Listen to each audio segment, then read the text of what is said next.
El CAU Valencia se enfrentó el pasado sábado al Hospitalet, venciendo por un ajustado 7-0. Un duelo duro y disputado que recordaba que este año ambos clubes cumplían ya 40 años de historia. Empezaba el encuentro con dominio del Hospitalet y tras una melee rebotada, Diego Aspesi conseguía abrir el marcador.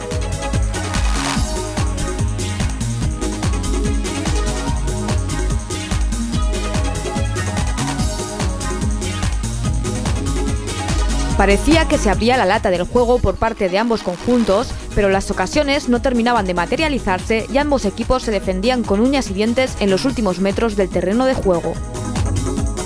El partido estaba totalmente trabado. A pesar del dominio del CAU, al final de la primera parte fue el Hospitalet quien se había quedado a centímetros de la línea adversaria. Ya en la segunda parte más de lo mismo, dominio del CAU que no terminaba de ensayar. Los errores prevalecían sobre los aciertos y se llegaba a los minutos finales con el mismo resultado.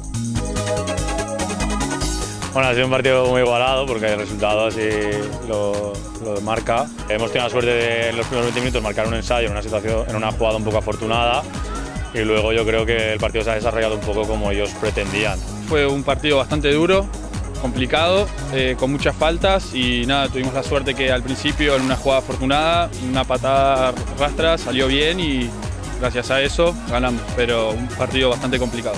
Al final un ajustado 7-0 para los locales tras un encuentro que acabó con foto de ambos equipos.